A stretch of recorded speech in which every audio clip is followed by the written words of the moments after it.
নমস্কাৰ মোৰ বন্ধু বান্ধৱীসকল আজি ৰিজনিং হৈছে পাৰ্ট 2 আৰু তোমালোকৰ কাৰণে কিছুমান এডিয়াৰৰ ইম্পৰ্টেণ্ট কুৱেশ্যন যিকেইটা লৈ আহিছোঁ তোমালোকে প্ৰেক্টিছৰ কাৰণে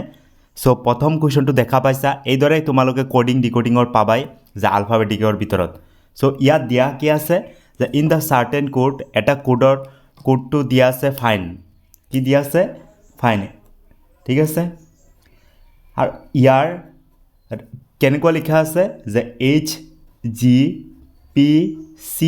এইদৰে লিখা আছে তেন্তে ওলাব লাগে যে স্লাইডৰ কোডটো কি হ'ব ইয়াৰ চাৰিটা ভিতৰত যিকোনোটো এটা অপশ্যন হ'ব ইয়াত চোৱা এইকেইটা সংখ্যাকেইটা চোৱা ইয়াত বেলেগ বেলেগ আছে চ' প্ৰথম তোমালোকে ইহঁতৰ পজিশ্যনটো চাবা যে এফৰ পজিশ্যন কিমান তোমালোকে জানা এফৰ পজিশ্যন কিমান নম্বৰ হয় 6 নম্বৰ তাৰপিছত চোৱা এইচৰ পজিশ্যন কিমান এইচৰ পজিশ্যন হৈছে 8 নম্বৰ চোৱা ইয়াত কিমান প্লাছ হৈছে 2 প্লাছ হৈ গৈছে মানে +2 হৈছে তাৰপিছতটো চোৱা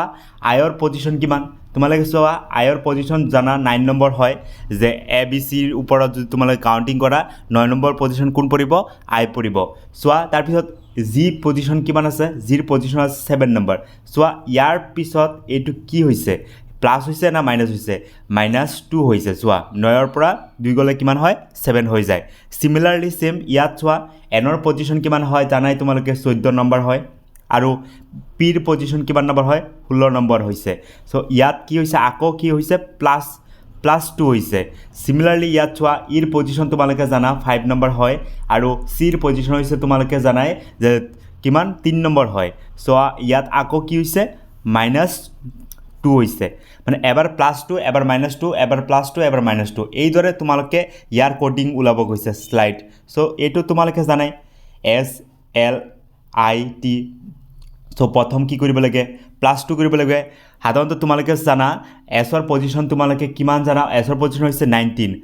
তাৰ পিছত ইয়াৰ কৈ কি কৰিব লাগে তোমালোকে জানা যে প্ৰথম প্লাস কৰিব লাগে যে 19ৰ পিছত তোমালোকে 21 কোন আছে তো 21 আছে তোমালোকে জানা ইউ হৈছে 21 আছে পজিশ্যনত তাৰ পিছত এল মানে কি ইয়াত গোটেই কেইটা সংখ্যাৰ ভিতৰত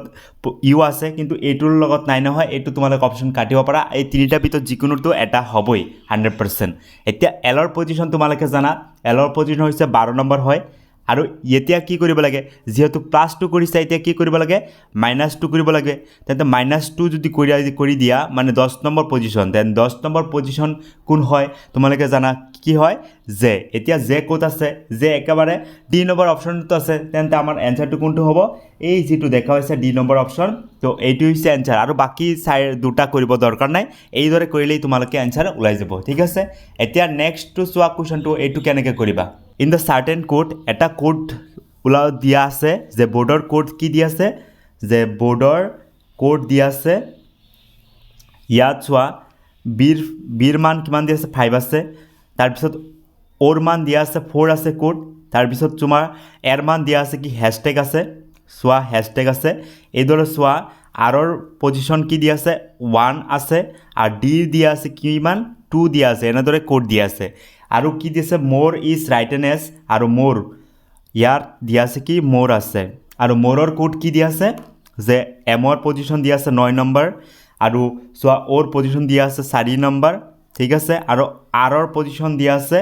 1 নম্বৰ আৰু ইৰ পজিশ্যন ডলাৰৰ সিম্বল দিয়া আছে এনেদৰে এছক কাটি দিছে মানে ডলাৰৰ সিম্বল দিয়া আছে ঠিক আছে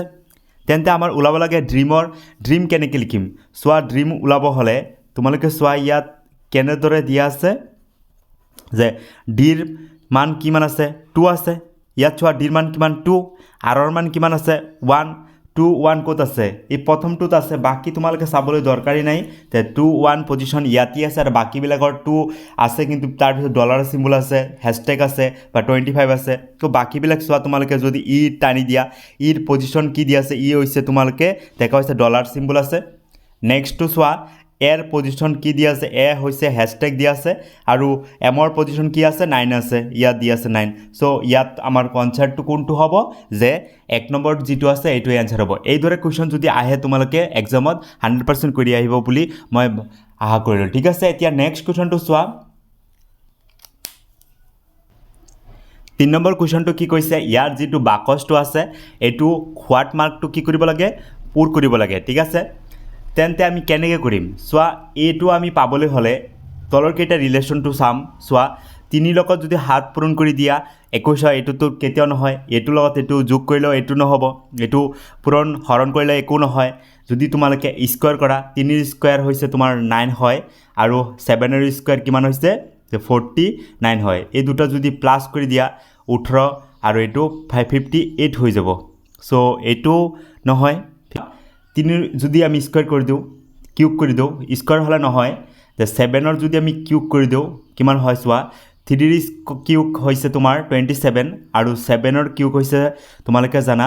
যে কিমান 343 হয় এই দুটা যদি তোমালোকে প্লাস কৰা এই দুটা যদি তোমালোকে প্লাস কৰা কিমান এই দুটা প্লাস কৰিলে আদন্ত আমাৰ এই 76 টো কেতিয়াও নহয় তো এনেকৈ কৰিব নোৱাৰে এইটো কৰিব নোৱাৰি তেন্তে আমি কি কৰিম চোৱা আৰু যদি কিবা ব্যৱস্থা আছে 3 ৰ যদি আমি কিউব লও আৰু যদি 7 ৰ স্কয়াৰ লৈ লও কি হয় চোৱা 3 ৰ কিউব কিমান হৈছে তোমালোকে জানা 3 ৰ কিউব হৈছে 27 আৰু 7 ৰ স্কয়াৰ কিমান 49 সৰি এই দুটা যদি তোমালোকে প্লাস কৰা সোয়া এই দুটা প্লাস কৰিলে 16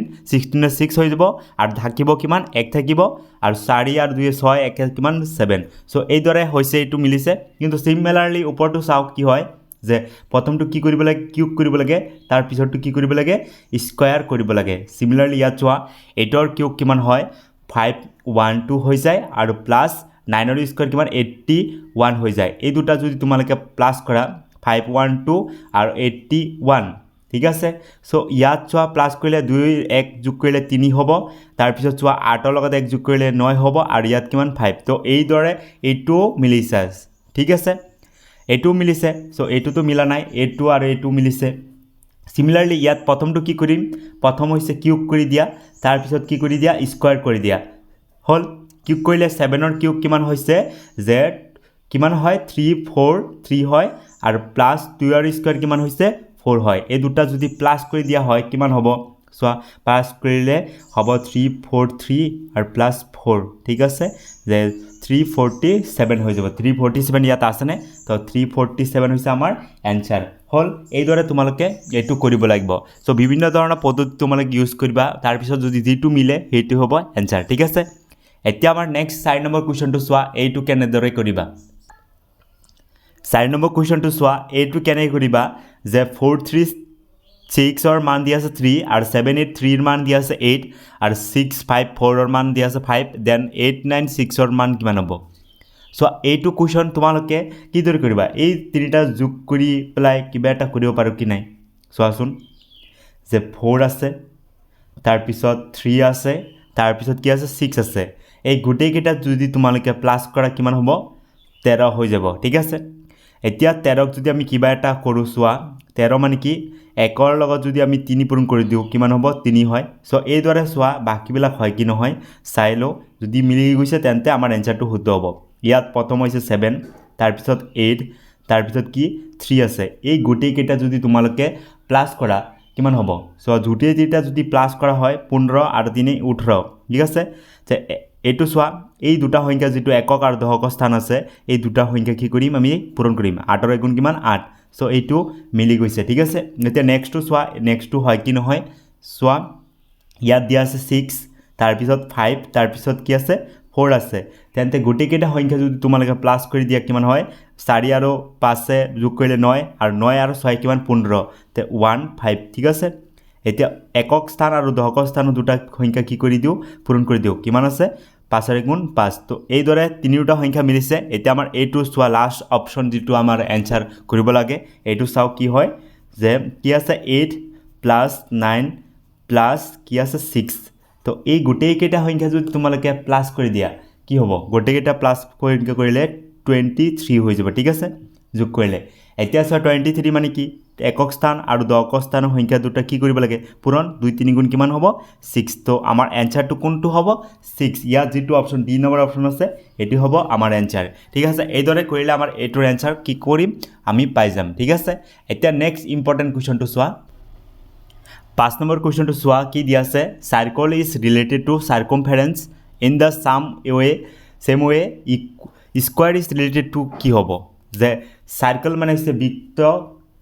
কিহৰ লগত সম্পৰ্ক আছে বৃত্ত যদি পৰিধি চ' বৃত্তৰ পৰিধি তোমালোকে গম পাইছে কোনখিনি কোৱা হয় যে বৃত্ত এটা আছে আৰু পৰিধি মানে এই বাউণ্ডাৰীটো কোৱা হৈছে তেন্তে এইদৰে আমাৰ স্কুৱাৰৰ বাউণ্ডাৰীটো কি নাম কোৱা হয় তোমালোকে সাধাৰণ কথা এইটো স্কুৱাৰ মানে হৈছে বৰ্গ তেন্তে বৰ্গৰ কি ধৰা হয় এইটো বাউণ্ডাৰী কি বুলি কোৱা হয় পৰিসীমা যে বৰ্গৰ পৰিসীমা কি বুলি কোৱা হয় পেৰিমিটাৰ ইংলিছত কি কোৱা হয় পেৰিমিটাৰ তো আমাৰ এনসাৰটো কোনটো হ'ব যে সি নম্বৰ অপশ্যন এইটো তোমালোকে জানাই যে এই চাৰিসীমাটো কি বুলি কোৱা হয় পৰিসীমা ঠিক আছে বা ইয়াক ইংলিছত কি কোৱা হয় পেৰিমিটাৰ আৰু এই বাউণ্ডাৰীক কোৱা হয় পৰিধি বুলি কোৱা হয় ঠিক আছে বৃত্তৰ কাৰণে পৰিধি আৰু আমাৰ সাৰ্কলৰ কাৰণে স্কুৱাৰৰ কাৰণে কি হয় পৰিসীমা ওকে ক্লিয়াৰ এতিয়া নেক্সট 6 নম্বৰ কুৱেশ্যনটো চোৱা এইটো হৈছে আমাৰ ব্লাড ৰিলেশ্যনৰ ওপৰত আছে কুৱেশ্যনটো চ' প্ৰথম কথা হৈছে কি দিয়া আছে Deepak has a brother name Aditya ঠিক আছে দীপকৰ ব্ৰাদাৰৰ নাম কি আছে আদিত্য আছে এইটো আছে দীপক ঠিক আছে তাৰ ব্ৰাদাৰৰ নাম কি হয় আদিত্য ঠিক আছে ইয়াত ব্ৰাদাৰ যেহেতু প্লাছ দি দিওঁ ব্ৰাদাৰ নাম হৈছে আদিত্য দীপক হৈছে প্লাছ হ'ব যেহেতু ল'ৰা Deepak is the son of Kuldeep কুলদীপৰ ছন হয় কি দীপক ইয়াক কুলদীপকে ওপৰত দি দিছোঁ কুলদীপৰ ছন হয় ঠিক আছে বান্টি ইজ কুলদীপ ফাদাৰ বান্টি কুলদীপৰ কি হয় ফাদাৰ হয় ইয়াত বি দি দিয়া প্লাছ ঠিক আছে তেন্তে ইয়াত চোৱা তোমালোকে ইয়াত কি কৈছে how is the Aditya related Bunty আদিত্যৰ লগত চোৱা বান্টিৰ লগত সম্পৰ্ক কি আছে ইয়াত অলৰেডি তোমালোকে দেখাই পাইছা এইটো কি হ'ব গ্ৰেণ্ড ছন হ'ব ঠিক আছে এই আংকুলটো কেতিয়াও নহ'ব চ' এইখিনি আছিল আমাৰ কুৱেশ্যন 6 নম্বৰ কুৱেশ্যনলৈকে